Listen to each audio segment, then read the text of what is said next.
Mark Johnson say, "Who wants it?" Oh, here goes Kirsten Sims. Looks like it's her. Like she had, but now has to stop a penalty shot. Here is Sims moving in on Thiele to try to tie the championship game. Oh, what a move! She does!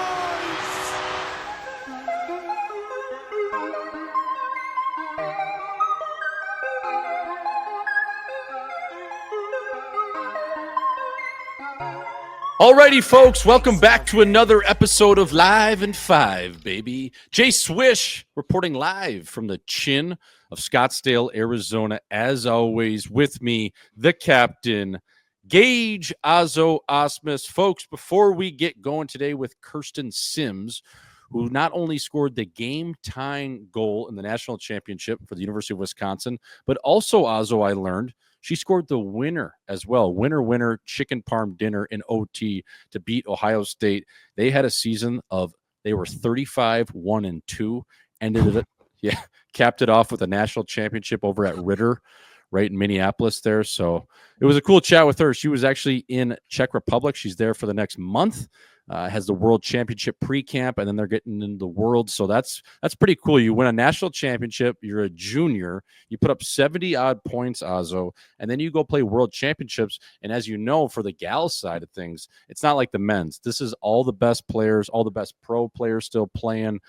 Kendall Coyne, some of those girls, as well as the top college dogs. So it was a cool chat with her, man. I was looking at her numbers, back-to-back 70-point seasons. I mean, not bad. Only 20 years old. How are you? Insane. I wonder, I've always wondered what the jump is for a girl like that, Jordan, coming from college to that level that she's about to play. That's got to be harder than going from college to like the national, eh? Like that's going to be a huge jump, but obviously those numbers, she's probably picking it right up like pretty quick. Yeah, and it sounded like she was going to be a big candidate, at least for the Olympic team. She was pretty modest about it, Azo, when I was asking her. It's like, so are you going to make the Olympic team next year? She's like, well, I got to earn my spot, aka you're probably already on the fucking team. But I was asking her, I was like, who do you look up to when you go to these camps? Are there certain gals you watch playing growing up? I was always a big Amanda Kessel fan. Just, she was from Verona, obviously Phil being her older brother, and the candy cane, and watching her fly around the sheet, especially at Minnesota. Even growing up when she was playing for the Capitals, she was an amazing player.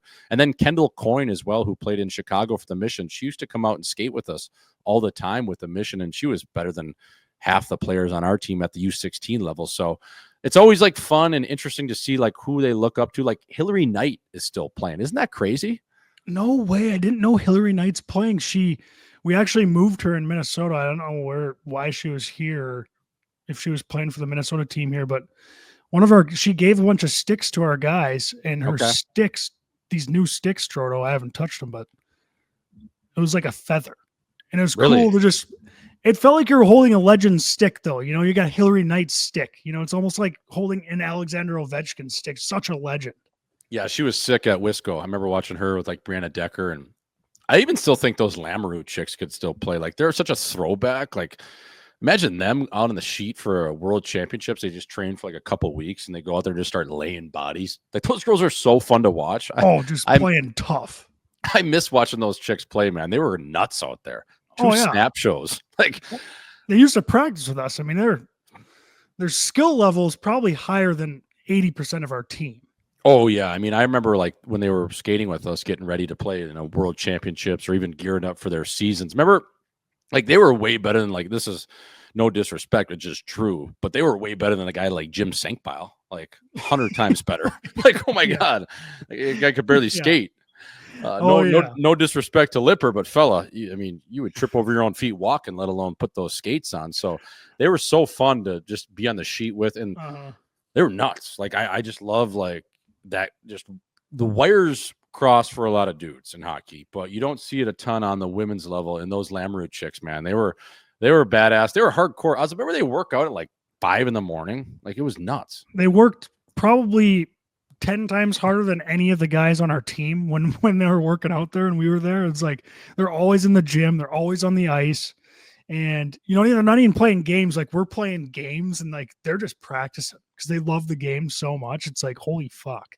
Yeah, I think that's probably why Dale started dating one of them. He was just like, "Oh, she looks pretty good at 6 a.m. with a nice pair of core shorts on, and she's squatting a lot. She's squatting more than Swish over there. Fuck, I might have to inquire. What's she up to?" So, yeah, those gals were awesome, and I had a great chat. We missed you on the call today, Ozzo. I know you were busy with mini movers, but Kirsten Sims was awesome, and I had a great chat with her. I think the folks will really like that one. But we are always brought to you by, speaking of, Mini Movers, the official moving company of Live and 5, as well as Butter Golf, the official lifestyle and apparel brand over here at Live and 5, as well as Gladiator Therapeutics, folks.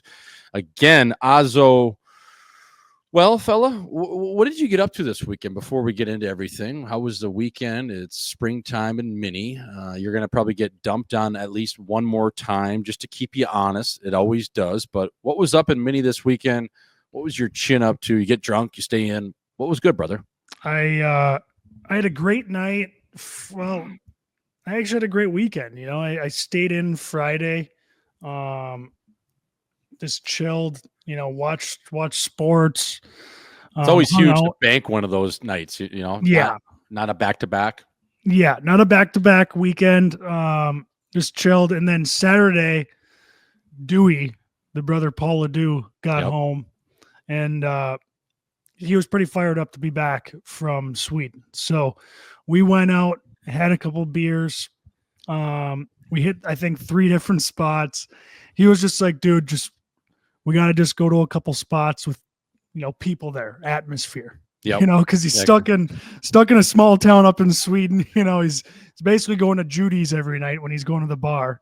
Yep. So we went to a couple spots with some atmosphere, had some beers. We actually called it at like 11:30, which is nice. And, that was my weekend. Sunday, actually, it was nice. Sometimes, Jordo, you can have 4 beers and the next day you wake up hungover. Yep. For whatever reason, I think I had like 8 to 10 with Dewey, and I woke up Sunday and I felt fine. It's crazy. It's nice too when you get to the age, and I mean, listen, sometimes you got to take it deep. Sometimes you got to go on a true runner, but it's always nice when you can probably start it off a little bit earlier, where you guys probably did, probably 3, 4, 5 o'clock, whatever it was, and you're tucked in bed before midnight. Because didn't it seem, Ozzo, like I still get those nights, but it's like you don't always have to go until the lights come on. And I'm just starting to learn that more and more every year as I go. It's like, well, you can actually go home before the bar closes. That's not illegal. But when you're drinking and you get caught up in it, you just think you need to go until the final horn every time. Isn't that funny? 31 years old and I'm still trying to figure that out. Oh yeah, yeah. It's a tough problem to solve there, Jordo, because you don't want to leave. You never want to leave. And even this time, we're like, fuck, let's go home, get an Uber, whatever. Still didn't want to. You know, you wanted to stay. Where'd you guys go mix it? Were you in Wayzata? No, we actually just stayed. We went to Park Tavern.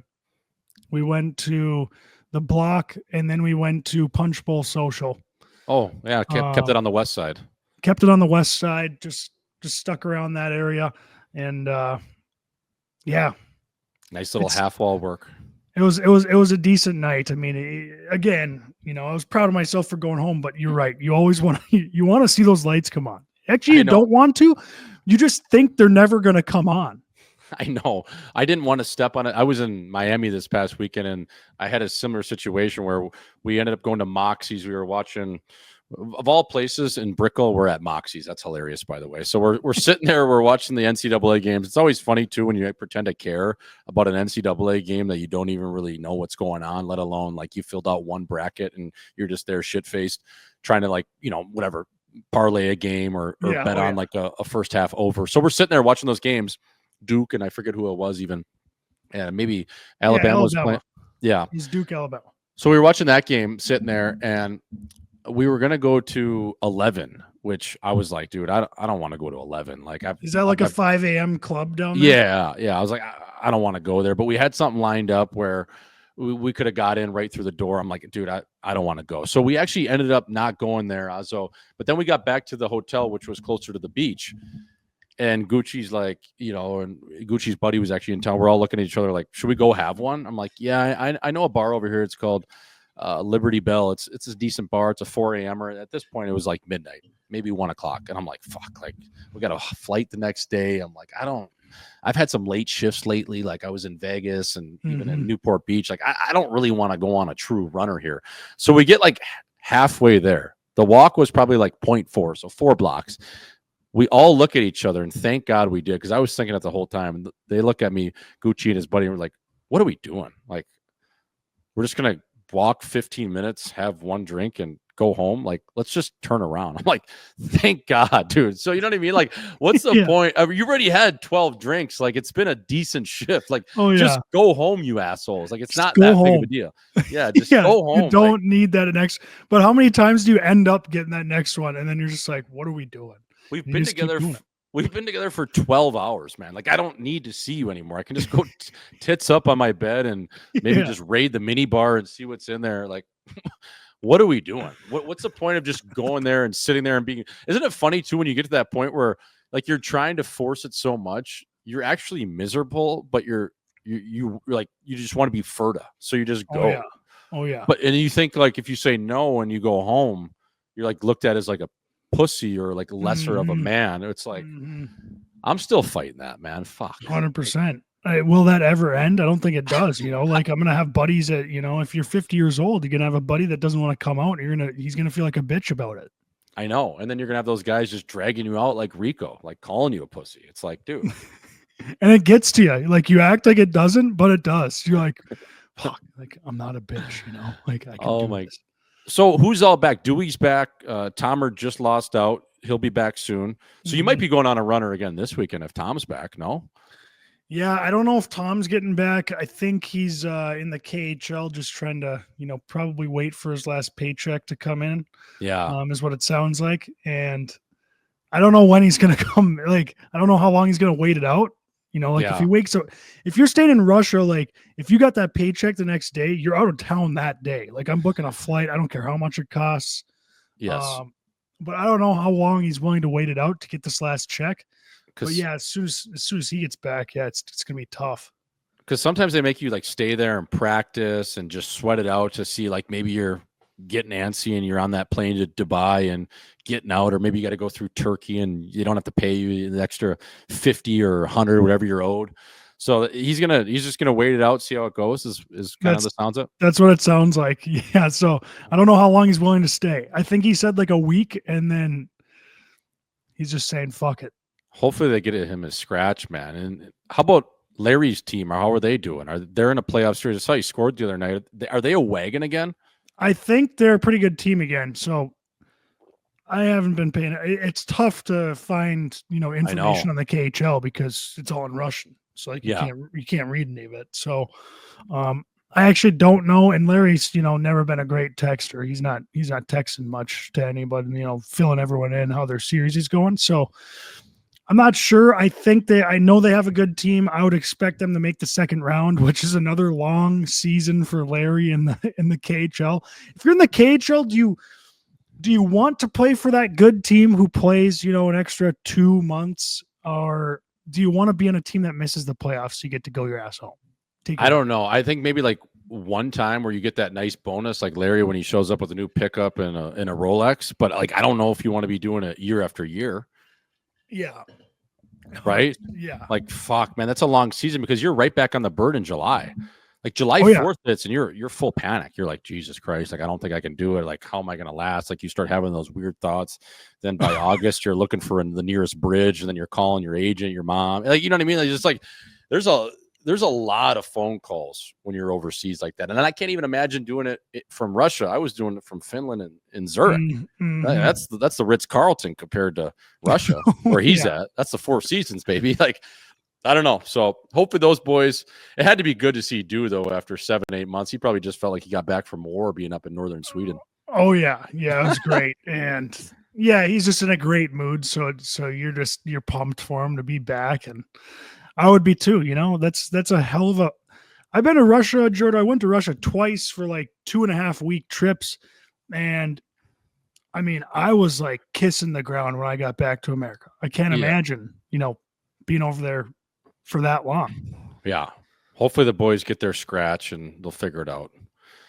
Azo, I just got back. We're recording here Wednesday night, or sorry, Thursday night. It is ladies' night, and you know what I just did? I've been doing it more and more lately. I don't know if you have it in your regiment with your work schedule and whatnot, but fella, hot yoga. Oh my god, sweat it out.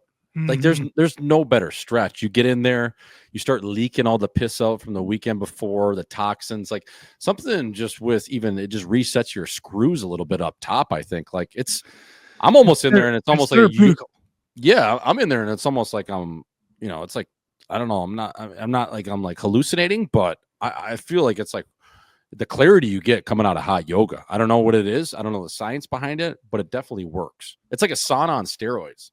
Oh yeah, it is. And even it's like that combo of the, you know how you feel when you get out of the sauna.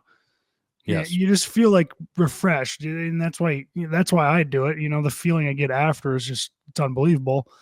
And then even if you do normal yoga, it's a good workout. You get more bagged than you think you would. Like if you're actually doing it's not easy. And you're also like stretching out, which you never do. And then you combine those two, and it's like I don't do it often, Jordo. I'll admit, but I have done it before, and it's an unbelievable feeling. Like you're a complete new man. Yeah, and remember that summer when we were just cruising around Lake Calhoun and we were like working out just at the Calhoun Beach Club, just doing upper body strictly. I used to go. There was a place right over there, like that Mod Pizza in that strip mall over there, and I used to just go get baked and do hot yoga. Like there was nothing better. Like the way you can get into a different realm in your brain and your coconut, it's insane. So I don't smoke anymore, but it always brings me those fond memories of just like that summer of skateboarding everywhere, getting baked, doing yoga, and then doing an executive workout over at Calhoun Beach Club with the boys, which was just upper body, and then it was just steam, sauna, chew, and leave. I mean, that was like the sole reason I had such a short professional career was I think that summer. Yeah. Because we were thinking about hockey. Like that was before I went into my first training camp and like had to actually impress people. And like we were training for hockey, but we also were just like chilling at the same time, and it was the best. It was probably the best summer ever of all time. Yeah. So I wouldn't change a thing, but I don't think it did my hockey career any favors because I went into training camp and like I wasn't even in good shape. I was like, no, you got to work. You got to work your way into it. I'm like coming in like I'm an '80s player. Yeah. I gotta get in shape at training camp. Like that's what I'm using it for. You hit the ice like August 10th the first time, just choked. You're like, fuck. Back on the sheet. Are you kidding me? We got to put the skateboard away. What do you mean we can't go to World Street Kitchen every day and just skateboard over there with 5 dudes? We got good though. We got good, Jordo. We were nasty skateboarders for sure. Yeah. If we did one thing right, was we skateboarded well that summer, which was huge. That was like back when Cowboy Jacks and Slims was safe to go to. Slims right there in Slims Uptown. Was buzzing. Stella's. That rooftop. Holy fuck. Yeah, that was good shit. Yeah. That's when I'm not going to dox who it was, but one of our buddies went to Stella's and he got a little too cooked and he was on a date. It was a first date. Remember so you went on that first date to Stella's and we were all ripping the bong before, and Stella's was right across the street from the walkway where you guys lived. And he was back within like 4.5 minutes and he just completely panicked. He's like, I don't know what to do. I'm on a first date. Like he had to come back to reset. Like he told her he was going to the bathroom and he came back across the street to smoke more. And then he went back. Said he was going to the bathroom, took a 20-minute trip to the bathroom. It was all time. Oh my God. He was like texting us the whole time. He's like, this is the worst feeling ever. Like, when are we going out? It's like, dude, just stay with her. But we're having a great time over here. Like, it's still rolling. The bowl's still rolling over here. We're having beers. You're missing. No. I hope you're having fun on your date. We're having a great time over here though. Like you couldn't be away from the fellas because you knew they're just having a great time. And that was like the peak years of FOMO. Like you did not want to miss out on that shit. It was like the guy's first date of the summer too, like anyone's first date really that was single. And he was just so mad. He was like giving up an hour of his Friday night, like the one time all summer. We go back to back every weekend, and he was just so mad. Oh, it's unbelievable, unbelievable summer. That and the COVID summer is my top ones. When you guys had the house in Victoria, that was nuts. Yep, that was crazy. Insane. That was one of the. I mean, we had a full-on golf. Remember the golf course we set up at the house, and the one hole Tomer like tried to. Tomer wanted to go over the house. Like he wanted to. Like there was like a full-on 9-hole course. We're ripping golf balls off like the deck. We had like we got a piece of turf to rip golf balls off the deck into the water. Oh man. Oh, that was so good. That was so good. That was that was the summer where we left Tomer's. I'm not going to say why, but we left Tomer's car at the golf course with the keys in it, even though me and you knew the keys were in it. And unlocked. I don't know if, unlocked because that we said that's how Tomer would want it. Tomer would want his car unlocked. Tomer wants it this way. Tomer wants it that way. We're so shit-faced. We're like, Tomer wants his car unlocked, and we just left the keys in the car. And we told him that story like we were geniuses. He goes, "You fucking idiots left my car unlocked with the keys in it, fully knowing that the keys were in it and unlocked." We're like, "Yeah, bro, that's what you would have wanted." And he goes, "No, I don't want it that way." Oh, that's not what I want. That's so good. Oh my god, man, that was so funny. Fuck, that was a good day on the course. That was a hell of a day. That was a hell of a shift. But anyways, Ozzo, going down memory lane there, it's always good with you, brother. I had so many good times, and to many more, my friend. But I don't know if we'll be acting like complete dipshits like that. But it was always good. Those summers were fucking legendary. So we're just giving the people a little bit of an insight here. So Ozzo gonna move over to one hitters with the captain. Gonna slide over to the NHL. Slide over to the sheet. Alexander Ovechkin is nearing Wayne Gretzky's record. He is sniffing and chomping at the bit right now. I just wanted to ask you, if you're a betting man and Ovi right now is sitting at 892, he needs 3 more to break the record. What game does he get it done? And is it this year? So if he's getting it done, and what game do you have him getting it done? I'm going to read you their schedule right now coming up. Ovi, obviously, when he scores, he punches in bunches. They got tomorrow, they got the Blackhawks. Fuck, he could do it tomorrow night if he really wanted to. They got the Islanders, then the Hurricanes, Blue Jackets, Islanders, Penguins, the last game of the year. So 1, 2, 3, 4, 5, 6, 7 games left to do it. You think he does it? I think he does it for sure. I'm gonna try. There's so many options, Jordan, because like Ovi is such a legendary figure. It would be so fitting for him to do it all in one game, right? I think so. Yeah, I think that's how it's gonna be. Like that just seems so fitting. And I forgot to mention last Thursday I went to the Caps game versus the Wild, and Ovi is such a funny player nowadays, Jordan, because like he really is not good out there, but he's still like, he didn't score against the Wild, but he had like 15 scoring chances. Like he had every game, if you watch him, he gets so many scoring chances, and he's like not a good player out there. It's hilarious. Like you still want him out there because he's top 5 in the league in tucks right now. Like with 20 odd missed games. Yeah, it's insane. So I don't know. I was going to say, I think he's going to tie it in Carolina. Yep. And then go in Pittsburgh to end it. It just seems that's like also legendary. It just seems like everything he does is legendary. Like that would be fitting, right? So it feels like it's almost fate. Like it would almost, it's still going to be cool, but it would be a letdown if it was just like goal here, goal there, and then goal against the Islanders on Tuesday, you know?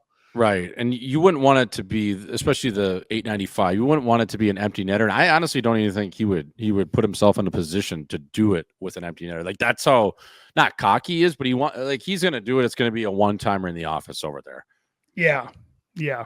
Like that goal that he scored the other night when he's on the 5-on-3 and he's like pointing to Dylan Strome. He's just directing traffic. Stromer's on the other flank and he's like closer to the goal line on his offside. Ovi obviously on his one-timer side. He's like, go to Chychrun up top. He's like pointing to him. Sure enough, goes to Chychrun. Chychrun slides it over, goal. It's like, how does that even happen? Like, and how, after all these years, how can you not defend that? Like, they've tried to shadow ban him over there. They've tried to put a guy on him. It's just like simply impossible. It's actually crazy.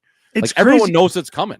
Oh, like I was watching him play the Wild, Jordan, and the D-man is flexed out like towards him with the stick. Yeah. Like they don't want him to take that shot. Like they're just, they're favoring it, and he still gets it off. It's just like someone's got to study this guy, Jordan, because like you watch him playing these like kind of fake. They're not fake. He's actually playing these like Russian professional soccer matches, and he's like scoring goals in soccer.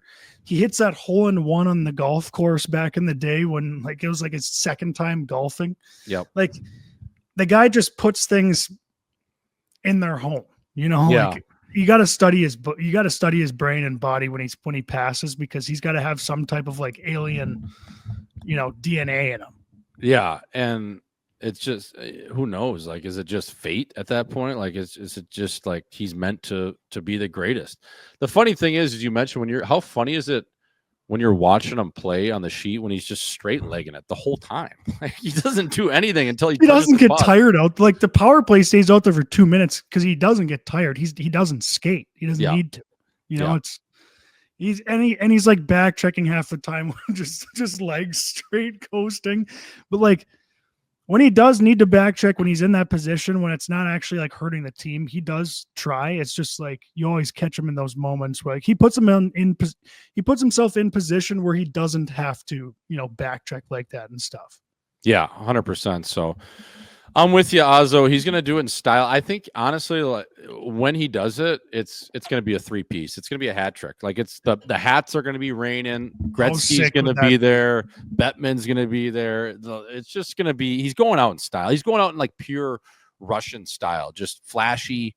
So Bettman and the Great One are just flying around to these cities wherever the Caps are playing because they have to, or what?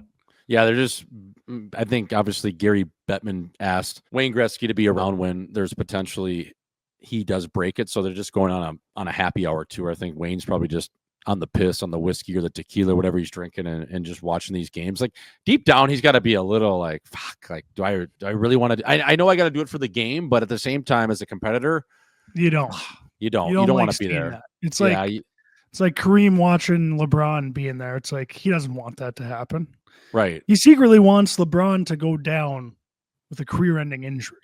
Yeah. Like a point before, you know, like, and that's just a competitor. Anyone would feel that way. It's like LeBron was talking about his relationship with MJ on a podcast where he's on Pat McAfee, and Pat McAfee was asking Bronny about his relationship with Jordan. And he's like, what's your relationship like with Mike? And he's like, yeah, we don't really talk. Like, I'm doing my thing right now. I'm still playing. And it basically just was like, came down to that Mike doesn't like LeBron. You know what I mean?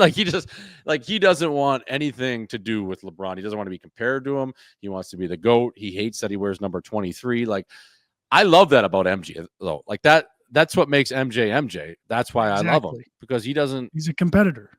Yeah, he's a freak. Oh yeah. Just like Tiger. Same. All those guys are the same. You have to be that way to be that good. Yeah, 100%. Azo, I don't know if you saw it, but I'm assuming you did. I'm going to start that over. Azo, I'm sure you saw this, but in news out of the island, Patrick Waugh and Anthony Duclair are the most recent news out of the island. The Dookie hasn't been perfect lately. Patty Waugh, his coach, made some remarks the other night saying he was god-awful. He had a bad game. That's why I didn't play him a lot. He is lucky to be in the lineup. Sorry if I lose it on him right now, but that's just how I feel. And then today, Anthony Duclair and Patty Waugh did initially meet. Sounds like Anthony Duclair will be taking a leave of absence from the team. I don't know if it was directly related to the comments or something he's probably going through just on a human level. We hope that Dookie is all good that way with his family and his mental health, because he actually is a beauty. Everything aside, he's a great dude. Dookie's been skating in Scottsdale for years, and I've got to know him through guys like Matt Dumba and just being around the Valley, skating with him over at Oceanside Arena. But I wanted to ask you, publicly criticizing guys to the media, do you like that from a coach? Are you indifferent? There's a fine line between being old school and hard and calling a guy out publicly like that, especially when emotions are high right after the game.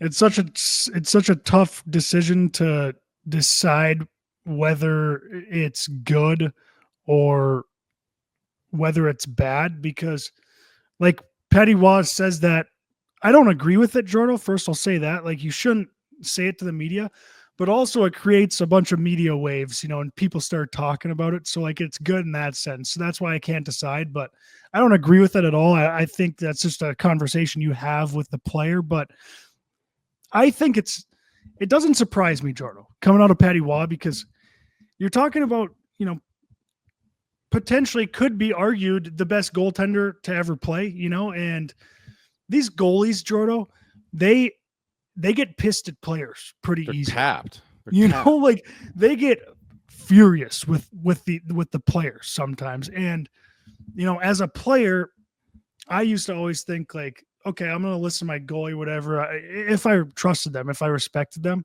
and I thought they knew what they were talking about, but like someone would snap on you out there, and it's like, you almost want to say, you fucking put the pads on and grab the stick and try to make a play, Yeah. But it just doesn't surprise me coming out of Patty Waugh for that sense, because he's a goalie, and some of these goalies just have tempers where they're just, they can't hold it back. And I don't know. I thought it was kind of funny. Hopefully Dookie's not like too rattled about that part of it. Yeah. Because French on French crime. Yeah. You don't see it a ton, especially in pro hockey. Usually the French take care of their own. Yeah, I think you're right, Oswald, though. But like Patty Waugh has always been an outspoken guy in the media. I mean, he came out years prior. I think it was in the 96 Western Conference semifinals when he said to Jeremy Roenick, when Jeremy Roenick was chirping, he said, I can't really hear what Jeremy says because I got my 2 Stanley Cup rings plugged in my ears. Like Patty Waugh has always been like, Patty Waugh is going to say whatever the fuck is on his mind. I don't think he really thinks.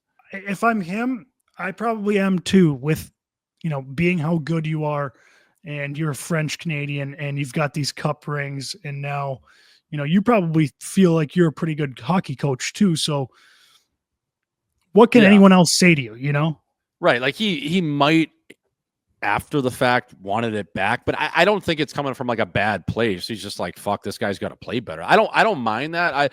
I really don't mind coaches calling guys out publicly as long as they address it afterwards or before. So if you're going to say something about a guy, like pull him in afterwards, be like, hey, I said something about you. I would have said it to your face, but it slipped out. Emotions boiled over. Like hockey is an emotional game. It's built off of emotion. That's how you get the best out of your coaches and your players. Also, that. But if it's just going to be like time and time again where you're calling guys out in the media, that's when you're going to lose your room if you don't address it internally. So I think either way, you address it internally, you don't make it an every, game or every week or every month occurrence. Like once in a while, fuck it. I need more out of this guy. It is what it is. And then you have a one-on-one meeting with him and you clear the space and you don't hold a grudge and you go from there. Mm-hmm. But sometimes it keeps guys on their toes. I mean, I don't love it all the time, but I kind of like it sometimes. And they're slipping. They've probably slipped out of playoff position at this point, where they were at one point kind of fighting for a spot. And obviously the head coach is the one that's going to be blamed, for them not making the playoffs. So, Patty Waz probably just worried about that and he's pissed off, but hopefully Dookie didn't take it too seriously. Hopefully that's not the reason why he left. But I don't know. You never know how crazy Patty Waugh could be in that locker room.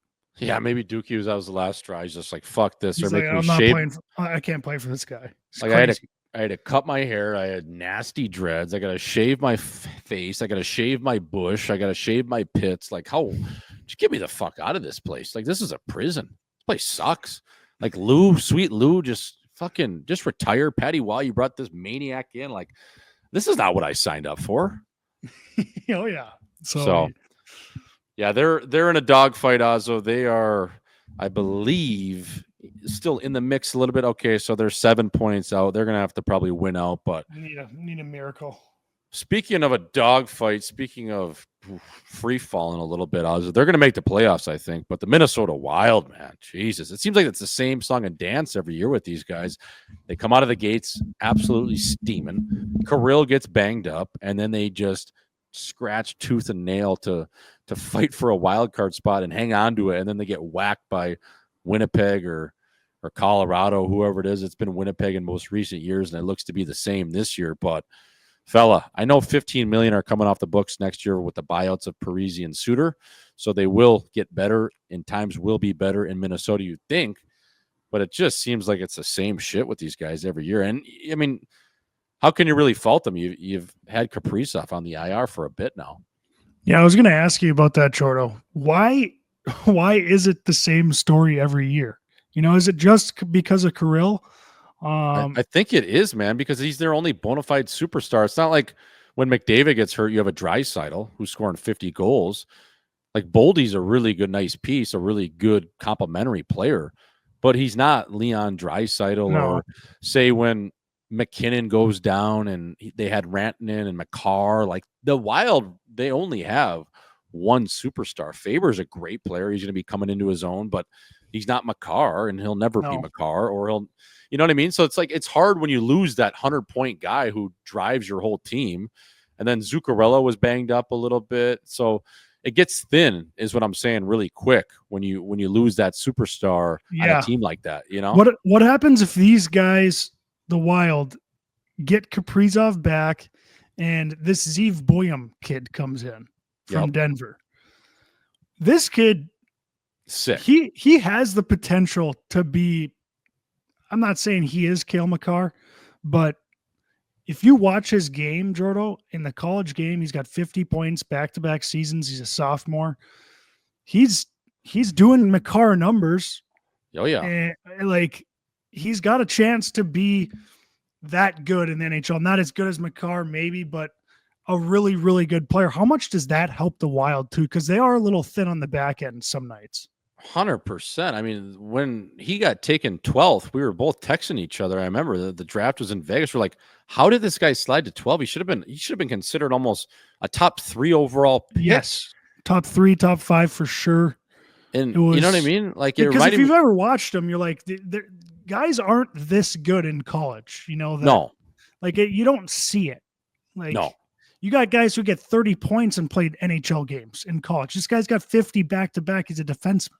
Right, like 30. If you got 30 in college, you're unreal. You're probably at least an NHL game player, and you're probably a career National Leaguer if you get 30 points. That was always like the benchmark. If you get to 30 in 40 games, that was really good, especially as an offensive guy. This guy's putting up 50 points, and he was 12th overall. Like, and he can skate like the wind, and he's big, and he's gonna fill out. Yeah.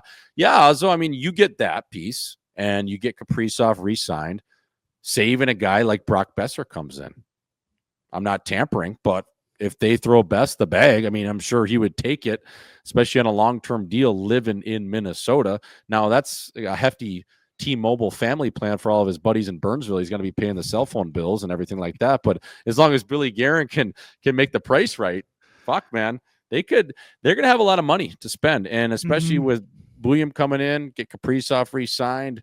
I mean, look, the Wild, they've never been a sexy team, but I think their window is not this year, and it's never been since Billy Guerin's come in. It's all about getting this money off the books, this $15 million in dead cap. Then Billy doesn't have an excuse. Then he doesn't have an excuse, but he can also go sign guys and maybe overpay a little bit to get them there to Minnesota versus like having to sign guys for $775K and expecting them to put up 20 or 30 points. It's unreasonable. Like, that business model doesn't work. But now, after this year, especially with Zeev coming in, like, say Denver, they win it or they lose out. He's coming right in your lineup, right, for the playoffs. Immediately. Yes. Yeah. And that's probably 20 20 to 30 minutes on your back end, depending on how he plays. I mean, Faber did the same thing. He came right in. Mm-hmm. Just like Leonard too. I watched that kid's game. Like the Caps are already good. I mean, they pumped the Wild the game I went to. It wasn't even close. The Wild ended up winning, but the Caps are good. They get this Leonard kid. That's going to be a tough out in the playoffs. Yeah. I mean, the thing I saw with Leonard, and the reason why I know he's going to be a player, skill alone, Azo. Did you see that hit he had in the neutral zone? Like, if you have the confidence to throw an open ice hit in your first game as a national leaguer, like most guys are tiptoeing in. They're like, oh yeah, I don't want to hit a guy because then I might have to fight. Like, holy shit, he buried that kid center ice, Jeff Viel, who's a nail gun, who just fought McElrath, like threw him to the ice and then changed, like no big deal. And no one answered or no one even came up to him. That's when I saw, I was like, all right, this guy's a prick. That's all. He's going to be a player. Yeah, he's a prick. Oh yeah, and that's like fuck. And that takes you a long way in the NHL too, Jordan. Like, you got to be kind of a nail gun to pull that off. And it's part of like my game. I never really had, like, I wish I would have been tougher, Yes. but play with no fear, but it's tough. Yeah, it's really tough because you're thinking those thoughts of like, fuck, if I do something, I might get jumped, or am I tough enough if I do have to respond? Azo, you're gonna have to send David Carl a text though, because I'm trying to get him on the program. He hasn't done a show since the World Juniors, and he's holding out on this media sabbatical, he's telling me. And I had him on the line, I thought. And then he said he sees one of your tweets saying he doesn't want Denver to win.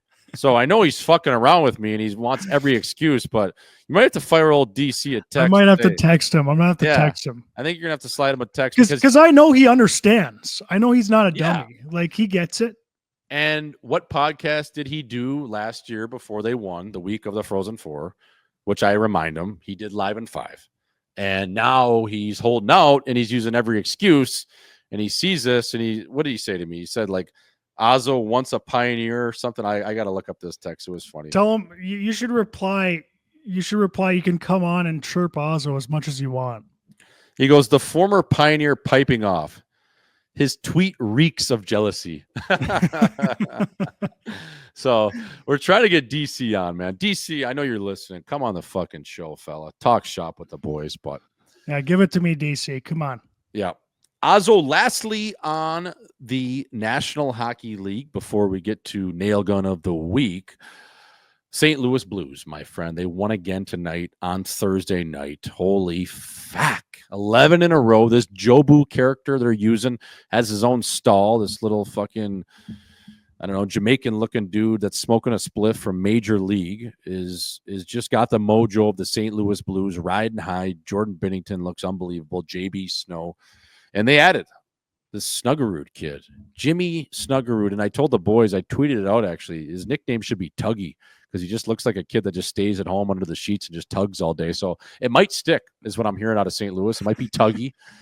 I told it Tug Snug. I said, Tug Snug. It fits. He just looks like that kid that just sits under the covers and tugs all day. So what do we know about this kid's game, Azo? I haven't watched Minnesota a ton, but I know you're probably familiar with it. Like, is he a piece that is going to be like Leonard-like or Bouillon-like, or is it like, we'll tread a little bit lightly and see how he fits into the mix, especially come playoff hockey time? Yeah, I love Snuggy's game, by the way. Unbelievable player, so fun to watch. I personally think, I don't know for sure, he could prove me wrong. I think it'll take him like a year or two to get up to full potential, where I think Leonard and Bouillon will just hop right in like Faber did, and they're just good right away. I do think it'll take Snuggy a couple years to get to his potential, but I think once he gets there, he's just a pure goal scorer. It's so fun to watch him snap the puck. Like, he's got an absolute fucking missile of a shot, and he gets it through. He's a goal scorer, man, and he will be in the NHL. Can he skate? Like, how is his skating? How's his skating? Solid? His skating's solid.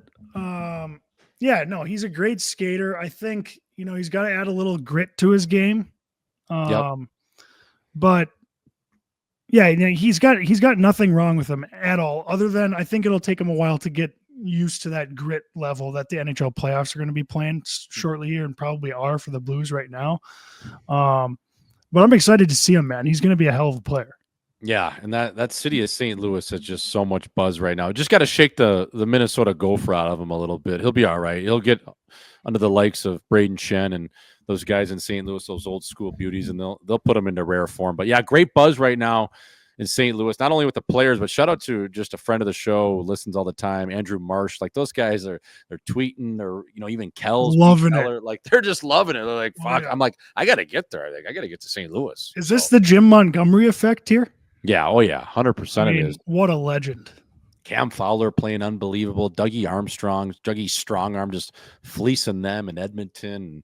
That Cam Fowler pickup, arguably the trade of the year, mid-year so far. Like, who knew he had that resurgence in him? He's skating. Who are those guys they signed too, Jordan? Holloway from the Oilers. Yep. Holloway, Hollywood, and then Broberg on the back end. Those guys, they offer sheeted, and they stole them from Edmonton. They've been unbelievable. Kairu's playing hard. Thomas, obviously a good brand of hockey, and those veterans back there on the back end are good. Nick Leddy looks really good. Like, they all just look like they're like playing it back to 2016. You know what I mean? Like, it's like it just seems that way. But you know how it is when you get that mojo on a good team, and man, you get that extra step. It's like, fuck, it kind of reminds you, like, good. You can't really explain it, or you don't know how you got there. It just happens. Somehow, like, hockey's fun again. You know what I mean? Like, you're dragging ass for 2 years, and all of a sudden it's like, whoa, like, wow, this coming to the rink for practice. Everyone's happy. You're having good, snapping it around. It's all good. Puck to the chin. So fun. Stitches don't hurt as bad. Getting cup check doesn't hurt. You're smiling through it all, man. It's just like you got that too, and you bottle that up. It's belief is a powerful thing, Azo. So to those boys in St. Louis, keep her going, fellas. Azo, going to move over to the nail gun of the week, my friend. Did you have a nail gun this week, and who was it? Yeah, I actually I wanted to shout out Ryan Leonard, nail gun of the week.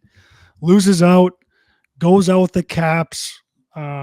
Somewhat of an NHL tradition, I hear, just going out and having a couple beers before your first NHL game, maybe take the nerves away a little bit. Yep. Get a good night's rest. So saw him doing that with the Caps. I thought it was hilarious. Some fans were like, he just lost. Like, should he be out boozing, having a good time? It's like, yeah, he's in the National. Yeah. Like, just signed for sheets. Yeah, he's having a pretty good time. I know he just lost. That sucks. He's probably pissed about that, but you're going to enjoy that moment. The greatest goal scorer of all time asks you to go for beers. You're going to say no? Yeah. Good luck. Of course we're going out tonight, and we're getting as drunk as that guy says. Whatever he's drinking, I'm having. It's funny too, Azo. Like, I love that, and I love that tradition, and I love Ovi taking him under his wing. But I hate the fact, and I know they're at a college bar at BC, so it's a little bit different. But I just hate when people start filming guys. And I get it. It's on a college campus, so the shock factor is even higher because, again, you're witnessing greatness and it's cool to see. But I just like let Ovi and Leno, just have their pops in peace. But they did have that song going on, Bands and Make a Dance, which is pretty sick.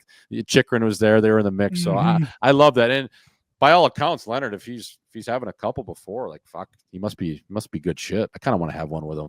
Yeah. Oh, yeah. And he looked like he was enjoying it too. So, he's getting along with the boys. He looks like a cool kid. I mean, he's Captain America, won the gold medal with them. Yeah, he's a fucking superstar, man. Yeah, man rocket, good flow. So, can't wait to watch him play, especially in the playoffs. Azo, my nail gun of the week, and I don't know if you've been following this with Barstool, but Rico Bosco. Do you know the name? Mm-hmm. So he had this, I guess, bet with Prez where if Alabama made the Final Four in San Antonio, he would get like first-class service. He would get hooked up with a first-class ticket, a 5-star hotel, company card. I don't know the exact details of the bet that way, but if he lost and they didn't make the Final Four, he would have to take a bus from New York City to San Antonio, 50 hours on the bus. So obviously Alabama didn't make the final, and he got his ass on that bus. He blogged, he vlogged, He tweeted about the whole thing. I think he just got wheels down in San Antonio today on Thursday and immediately went to this party he's been talking about. But the content coming out of this bus series was unbelievable. And I don't care if it's a bet, a good man, a Lannister always honors his bets. And Rico Bosco, 50 hours on a Greyhound, man, that is insane. That is crazy. Did you watch any of it? I didn't see any of it. Like, yeah. Was he... What is the setup like? Is it just like a charter bus for like charter bus sitting straight up 50 hours? Just like, oh yeah. Like the people on that bus too are everything you could imagine, like homeless people, like felons, criminals, handicapped people. Not that that's a bad thing, but like homeless handicapped people. Like it look like just a bunch of menaces of society on that thing. Said he only took one shit on the bus, so that's good. I don't know how you shit on a bus, but that was always a fine back in the day in juniors. And how many stops does that thing make? So I think it was because you always have to like get off and transfer. So I think it was New York City. His first transfer was in Philly to Pittsburgh to Indianapolis to Texarkana to Dallas to San Antonio is what I kind of gathered. So 50 hours insane. Straight on a bus, eating nothing but soggy subs at a Subway when you stop at a rest area, and you get the meatball, obviously. You got to trust it. And your snacks, you load up. But like guys from Barstool were calling them, college coaches were calling them, old friends were calling. Like the whole thing is on his Twitter timeline, and it's just hilarious. I gotta go look at that. That's What do you think the people on that bus think when he's making those videos and shit? Like, is he filming it himself, so it's like only him, or has he got another guy like?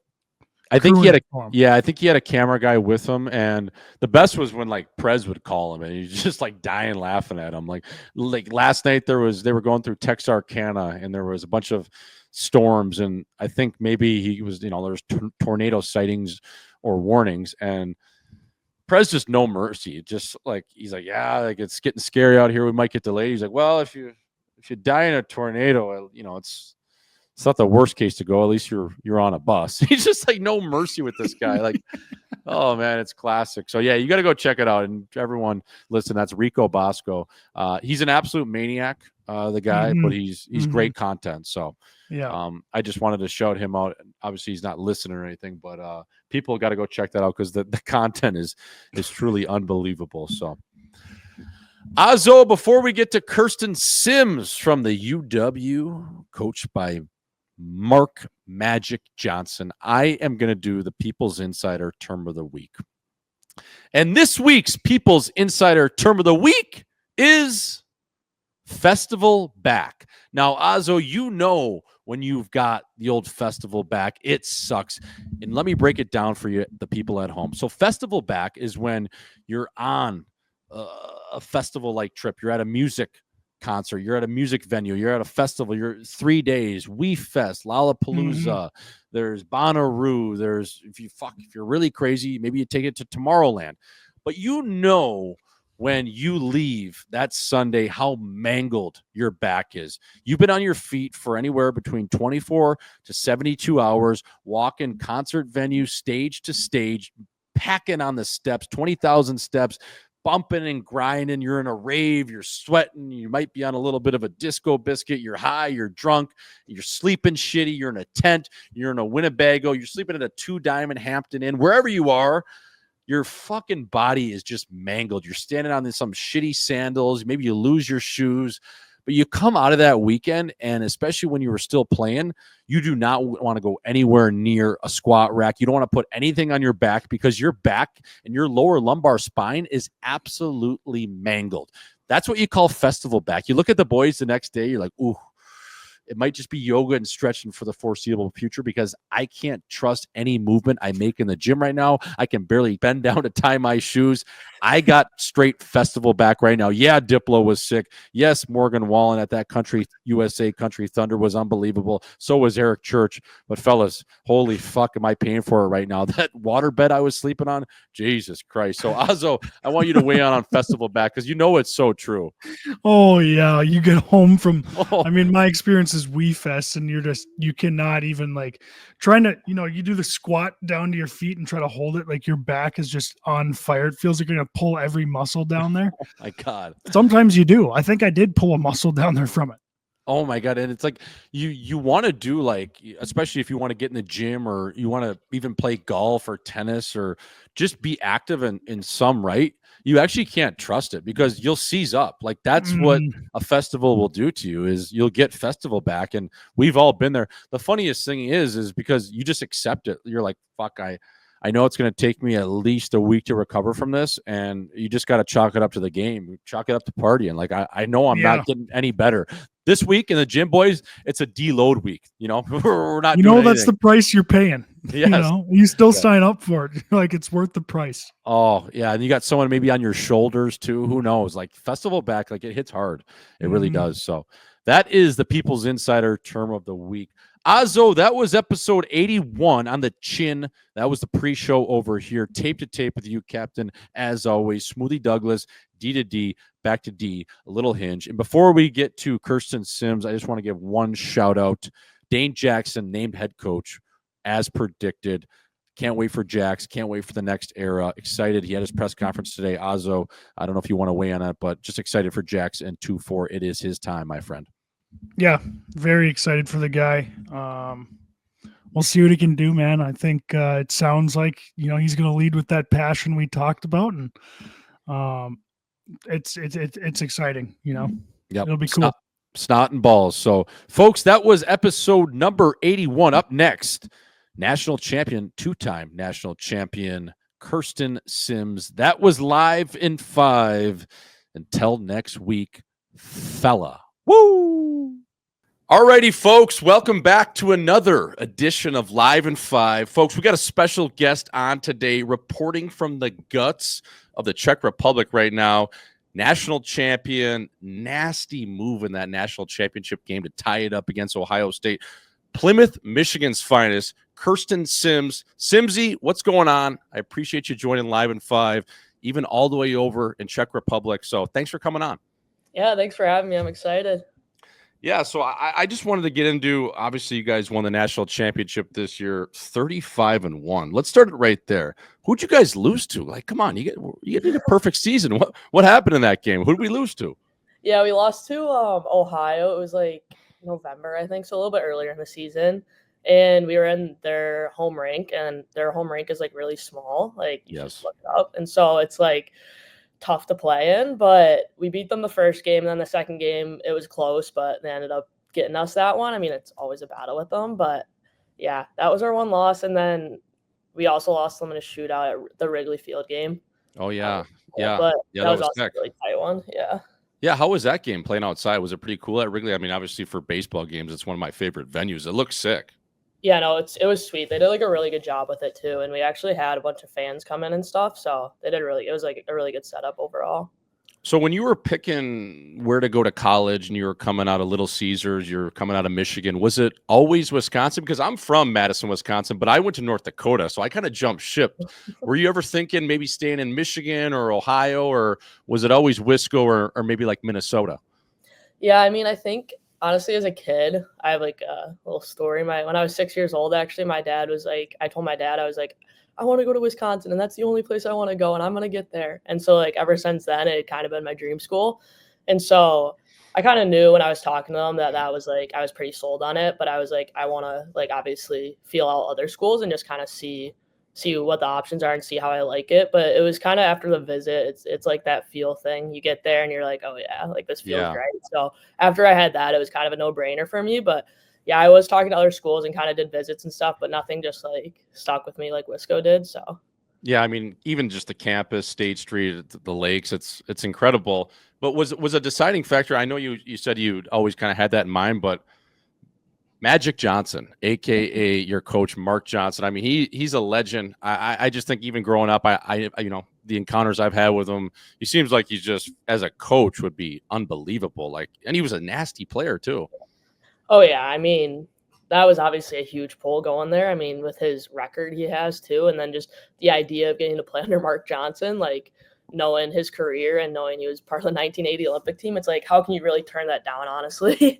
And so after like meeting him and stuff and just like hearing how he coaches and obviously seeing all the success he has, I mean, that was obviously a huge pull in going there. And just like overall, he's such an unreal guy. Like he's the calmest person you'll ever meet. Like doesn't like freak out or yell or anything, like super calm and laid back, but like knows everything and obviously is so successful with it. So, I mean, yeah, there's no one better to really play under. Yeah, I was going to ask you. I can't see him or picture him yelling ever. Does he ever raise his voice, or what would you say his best quality is as a coach? Yeah, I think his biggest thing is that he just instills confidence with all of our players. I mean, like obviously we have a little bit of structure here and there, but he knows the talent in the room. So it's like he knows that any player on the ice can get the job done for us. Like any player on the bench can get the job done for us. So it's like, I think he instills that with you the second you get on campus. Like he doesn't scare freshmen. He doesn't like make them think that, oh, they have to do like all these things to be able to reach the top. Like he kind of gives them those chances and opportunities right from the get-go. So then they get confidence within themselves, but you can tell it's coming from him, which obviously helps you as a younger player. So I mean, I think that's honestly the biggest thing I've noticed, especially this year with how good of a roster we had. All right. Well, speaking of confidence, let's take me back to that national championship game. When I saw that video, Sims, I was like, oh my God, like we could all use a little bit of that. We could all use that just hand to God. Hey, I got this. So when Magic did ask the team, he called you in and you had that penalty shot. First off, how did it transpire? Did somebody get tripped on a breakaway late in the game, or how did it happen? Okay, so actually they got a too many man at like 2 minutes left, minute and a half left probably in the game. Yep. So we go to a power play and then we pull our goalie. So it was like a 6-on-4 and we were just like peppering the goalie. And one of like the last, before we had like whistle or whatever, the girl covered the puck in the crease. Oh, yeah. And Layla Edwards on my team, she was actually the one that noticed it. And so she came back to the bench after the whistle and was like, we need to challenge it right now. Like, we have to challenge it right now, because she was like, somebody covered it, because they didn't like see it in the video. Like our video guy didn't. And so if she didn't come back and say that, we would have never gotten the like coaches challenge. And then they challenged it because it was like so blatantly obvious once you watch it back. And so then that's when we ended up getting the penalty shot. Wow. So you get the penalty shot, and then Mark Johnson, I mean, just the guy he is, he kind of just like left it open for whoever wanted to take the invite, and you right away were like, all right, I got this. So I mean, obviously you had back-to-back 70-point seasons. I'm looking at your hockey DB or your elite prospects. You're pretty good in a sense, but were you just like, I got this, I've done this move on this goalie before? Or were you just, maybe when you're doing shootouts at the end of practice, you're automatic? Like how did you just like, you're like, ladies, step aside, I got this? I mean, it was I'm going to be honest, it kind of stemmed from right before the penalty shot got called. Layla came over to me, and I've known her forever. Like, she's known me since we were, like, 10. So She was kind of like, dude, like, you got to take it. Like, come on. Like, this is your bread and butter. Like, you love this stuff. Like, it's got to be you type thing.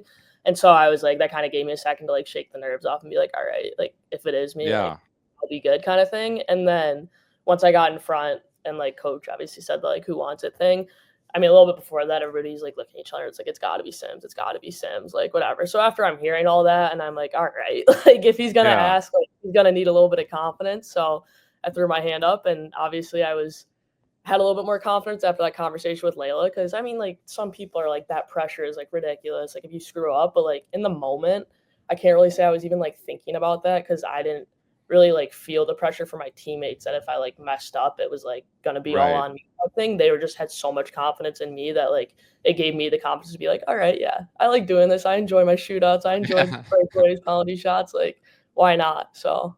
Yeah, and for sure, and ice in your veins. I just wanted to ask you, did you have the move doctored up before you went down the ice, or was it kind of something you saw? Because you put that goalie in the corner. I mean, you know what I mean? Like you could have just walked that. You could have moonwalked that thing in, girl. So I was going to ask you, like, did you have that move in your head, or was it something you kind of saw, or just flow state, just felt it? Little backhand, forehand. How are you?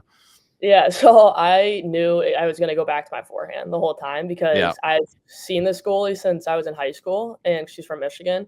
And then 2 years ago, we had gotten into a shootout with them my freshman year, and I pulled it to my backhand. So I knew she was going to be like already like thinking of like that I'm going to go to my backhand most likely. So I was like, okay, like I'll change it up and go to my forehand. But once I actually got into like front of the net, I kind of got into a flow state of like making the actual move. But I was like, I got to have confidence in what I'm doing, because if I don't and I overthink it for 1 second, I could have screwed it up. So it's like I had to know what I was doing going into it. Yeah, and then I mean the move was incredible, and then after that, when you tie it up, you guys know you're gonna win. It's like, all right, we got the momentum now. We're gonna get it done here. Who ended up scoring the OT winner? Was it you? Yeah. No way! I didn't even. Sorry, I didn't even know that. Oh, No you know way. that? Yeah, No, no. I'm sorry. I didn't. No way. Yeah. How did you? Oh, that's sick. How did you score that? Was it power play or just 5-on-5? What was it? It was 5-on-5, and we had it was like a quick transition up, and one of our players was like driving wide, just threw it far pad, kind of came through like 2 or 3 of the girls back checking, and then I just popped it in. Oh my God! Have a game, Simsy. A little two-piece there. How are you? And that rink too is sweet too at Ritter where you guys played that. I mean, it's like the same with the Laban. It's like the perfect size and it can get buzzing. I love that Laban rink. You love playing there. It's great. We skate there a little bit in the summer. No, yeah, Laban's sick, and then Ritter was really nice too, and it was close to Madison, so literally it was packed with like 3/4 of our fans probably. So it was basically like a home game almost. So like the energy in there was great for us too. I'm going to ask another dumb question, but you're a junior now. You're going to be going into your senior year. Is that your first national championship, or have you guys won before? We won my freshman year. Your freshman year, that's right. Okay, so you're 2 for 3 right now. Yeah. Okay, not bad. You get that done. 3 for 4 maybe. It's coming up here. Yeah. So I wanted to ask you. You're over there, like quick turnaround. You're in Czech Republic. We mentioned at the start of the show, and you have a pre-World Championships camp is from what my interpretation is. So what's going on there? Is this gals that are playing pro now too with the college gals, or what's it like over there right now in Czech? Yeah, so we just got in yesterday actually, and then some of the pro girls had to play the last 2 days, so they're coming in today and tomorrow. So yeah, now it's like a mix of all the national team girls, so it's some from pro, and then there's a couple of us that play college still. So yeah, I mean, we're all just here and we're getting a few practices in, and then we're heading over to like a smaller town in Czech for the actual tournament. But yeah, they just got us in here early to kind of acclimate us to the time change and kind of get some puck touches and stuff down before the actual tournament starts. So obviously the Worlds is a big tourney, especially in women's hockey, where you get to go in and play for your country, and right after the college season. Is the Olympics something next year, Simsy? Like if you play well, is that obviously on your radar? Is that one of your goals? Yeah, no, that's for sure one of my goals. I mean, obviously it's still a year out, but all this stuff definitely helps because it gets you experience and it gets you touches with USA. So, I mean, yes, it is definitely my goal for next year, but got to still obviously do some things to get there. Who's like one of the pro players when you get on the sheet with them, we're like, oh, she's nasty. Like I remember just like my age gals, I remember Kendall Coyne was so sick. She was a year older than me, but I just remember how fast she was. She would come practice with us at the Chicago Mission, and she'd be on our, like U16 practice. And she was better than 3/4 of the players. She was so sick. So is there any like players like that right now that you're like, you look up to a little bit, or, you get on the ice and like, wow, she moves different? Yeah. I mean, it's cool because it's kind of crazy that like when I was younger, some of these girls were like just starting on the national team, and then to get to play with them now and like actually be out there and learn from them. I mean, all of them that's been here for years. It's fun because you can take different things from different players that have been on the team for so long. Like, I mean, you still have Hillary Knight, Kendall Coyne still on the team, Alex Carpenter's another one, and then like defense like Megan Keller, Savannah Hart, like they've all been here for a long time. So to have that like veteran experience and to be able to kind of pick up things from them and learn from them at practices and just the weeks that we're here, even if you're like asking questions off the ice, just to like gain more knowledge that you might not have as being like a younger player is like super cool. Yeah. And do you remember watching Amanda Kessel? Like, was she one of those gals that you were like looked up to growing up? Because I mean, I was a dude, and we grew up in this, right around Madison and Verona. So she was always around, and she was sick. Yeah, her like Amanda Kessel and like Brianna Decker. Yeah, are two people that I really looked up to growing up, and they're both like nasty. They're both retired now, but yeah, they both were so sick to watch. Yeah, Amanda's working for the Penguins, and I'm not sure what B Decker's doing, but they're even Amanda too. She had the candy cane on her stick like Philly. Her brother was sick. Oh man, it was great. So yeah, so you got what is this? Is this like a month-long tournament over there? Or like the world seems like it's always long. Yeah, so we're here for like a weekish, and then the actual tournament's like 2.5 weeks. So it starts like I think Tuesday, and then goes through like April 20th or something. So we're here for quite a while. Gotcha. And then right back to Madison. Like, are you doing your school like online right now and stuff like that when you can? Yeah, you have to like balance it. It's weird.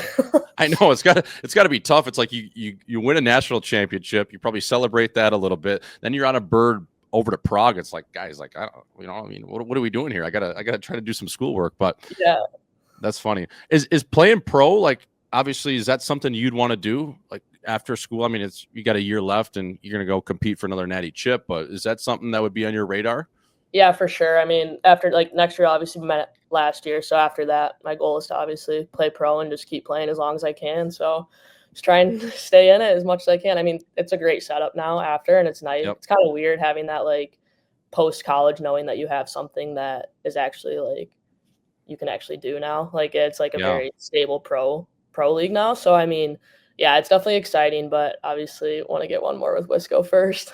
100%. I got to get to one of those pro games. It seems like they're like even like the buzz like in the Toronto team, and there's some other ones like it seems like it's good. Yeah, they get like their like stands get packed, like and stuff. It's like they've broken records like every time they do like they'll like try and fill out NHL rinks and stuff, and they tend to almost sell out almost every single time. So yeah, that's cool. So I want to get back to Madison. Like where are your spots on State Street, maybe campus? Like where are you going to, I don't know, grab lunch or hang out? Like what's your go-to spots? Because I'm always curious. That's my neck of the woods. Yeah. I don't know. I mean, we go to like a lot of coffee shops to do homework. So we'll go to like Collectivo or like Bandit. Bandit's not at State, but Bandit's a big one because it's right by the rink. And then I don't know. How about Comfort Feel? You check out that spot yet? It's really good. That's good. It's on our like our little like red card thing we get too. So we use that up a little bit. No free ads, but I know the owner there, Dougie. He's a good dude. So he's always. I think they opened it last year. I stopped in the summer. It's good. Yeah, they got like smoothie bowls and like wraps and stuff. That's really good. Yeah. I mean, my spot always since I was probably 17 has been Mondays, but I mean, you're still underage over there, so I don't know what you're doing. So but Mondays, yeah, I'd never seen it, just walk by. Yeah. Yeah. Yeah, I'm trying to think where else. I don't know. Bandit's like a big one for us. That's like our hot spot, honestly. Yeah. And like their food's good there, but I mean, not on State. I go to like Rayer with my parents or like Red when my parents are in town. We'll go get a nicer dinner. So like stuff by the Capitol is cool too. You been to Tornado? No, not yet. I've heard it's good though. You got to go there. You got to go there 100%. How about Marigold Kitchen? You ever mix that in? Oh yeah, actually, fun fact, that was where they took me on my recruit, like whatever, like my breakfast or lunch or something. That was my spot. And then Gotham Bagel too, solid. That one's really good too. Yeah. Good brekkie sandwich. Get it in you. Their bagels are so good there. Yeah. How about like as far as other sporting events? Are you going to any basketball games? Do you try to watch the men's team when you can, or football games? Like, do you ever get to other games? Like the volleyball team's good, or are you guys pretty much just dialed in once the season starts? Well, since like football is before our season, like mostly before our season, we'll try and catch a few of those because we know once we start playing, like we won't be able to. And then we definitely go to men's hockey a good amount. We'll even throw it on like the TV when we're like at away trips and stuff. And then basketball we'll go to just because it's at the Cole, so it's convenient. Some girls go to volleyball, but I actually haven't gotten to go to one yet, but I would like to because they're obviously like nasty. But we try and get around to a good amount of stuff, but it just kind of depends on our schedule. Yeah, for sure. Well, my last question for you, your strength coach, Paulie Volkus, absolute beauty. I was training with him this summer. My brother, Nick, plays in Utah for the hockey club, so he still trains with Paulie at the University of Wisconsin. Even though we're North Dakota guys, they somehow let us go in there and work out, so they're kind to us over there, Simsy, so I always appreciate it. But Paulie Volkus, I just want to give him a shout-out. He's an absolute beauty. I could see him being a little bit of a hardo, though, sometimes. Is that accurate? All right, so we kind of chirp him because we say he's not enough. Oh, really? Yeah, because he's like, I mean, he's so nice, but he is so nice. And then the funny thing is because we like know him and we're like close with him, that when he tries to go like hard on him, we end up just like laughing at him. Like, yeah, it's kind of tough for his end, but like there'll be a few times where like we'll be like messing around while he's trying to talk. And he turns around and he'll be like, Sims, pick, like, stop messing with each other. And we're like, come on, Paul. Like, let's be real. And he's like, fine. But then he's like, no, I'm being serious. But I'm like, he's just such a nice guy that it's like hard to. That's funny. So he must be harder on the dudes than he was the chicks, maybe, because he's got a little bite to him when he's around us. Like not in a way where it's scary or anything, but he snaps the boys into it. So that's funny that you say that. Yeah, I think it's because I think he knows that. I mean, like obviously guys like whatever, like we're like I feel like you can be a little bit more. But I feel like it's because he just has like such a good relationship with us now too, because it's been like 3 years with him. We just know him so well, and there's a bunch of us that obviously like kind of give him shit sometimes too. So it's like he kind of has to own it a little bit, and I just feel like he knows that when he tries to get serious, it's like, is he really going to get the same result than if he was just being somewhere else? So yeah, and you guys are winning every game too. It's easy, you know what I mean? You can be in a good mood when you're winning every game. Yeah. Is there any fitness testing that's like crazy with you? Are you doing a bike test? You doing a mile run? Like I remember when I was at UND in North Dakota, we'd always do the mile run for time. We do like these crazy shuttle runs. Do you guys have any of that fitness testing? Not actually really anything. The most we do is like an on-ice skating test. It's actually kind of a bagger, but it's like you start at the red line, you'll do like 1 lap, stop, another lap, stop, another lap. So it's 3 laps in a row, but you're stopping at the red line and switching ways each time. So like 3 laps in a row, not hard, but when you're stopping and going the other way, like it tanks your legs. But Paul actually is the one that set that one up for us. Yeah, so. yeah, he's got to keep you kind of honest there. So yeah. All right, well. First game, who do we got in the World Championships? I'm gonna check it out. I'm gonna be following along now that I'm a fan. Who do we got? Are we playing Canada in the pool play? Like, what's going on over there? Yeah, we got Canada in the pool play, but we have Finland first, then we have Czech, and it's in Czech, so that should be a pretty sweet game. And then Canada is our third game, and then we finish with Swiss. Okay. Wow. Yeah. So is Finland? Are they decent? I played a year in Finland. I played in Helsinki. Are they decent? Yeah, no, they're pretty good. They're skilled.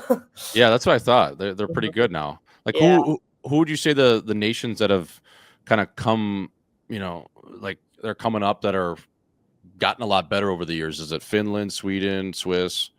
Yeah, I mean, obviously like Canada, and then Finland's probably right up there. Sweden's got some pretty skilled players too. Czech is actually really good. They're actually pretty good. A lot of like the Czech and Finnish girls, and then there's some Swedish girls all play in the pro league too. So they kind of like, they're all pretty good players. Yeah, I bet. Yeah, like I feel like Finland though is like come like way further than some of these countries. Like they're pretty good. Yeah, they also like I know that I think they were in like the gold medal game too, like not a couple years ago, but maybe a little while back. So they've been up and coming for a while now. Yeah. They got a good squad for sure. Mm-hmm. North Dakota needs to get a women's team back in the mix. Yeah, they do. Like, what are we doing? Like, come on. It's so sick down there. I know, and it's so sad because I used to love. I would go to those games. Like the Lamoureux girls would be playing. They'd be fighting. It was crazy. And they were pretty good too. Maybe my junior and senior year, they were top 5, top 10 for sure. Yeah, 100%. Yeah, they need to get a squad back because it just doesn't make any sense. But all right, girl. Well, I'll let you go. Good luck over there. Appreciate you coming on. No, that move was sick, and I love that confidence. So I wanted to get you on. Thanks for joining me over here. Yeah, no, for sure. Thanks for having me. That was fun. Yeah. Well, good luck over there. I'll be following along. I don't know if I'm gonna be able to watch any of the games, but while you're checking the box scores, you'll probably be having 2-1, so I won't have to worry about that. But it's good. Thanks for coming on, and again, good luck over there, and go crush it. So I pick the world up and I'ma drop it on your fucking head.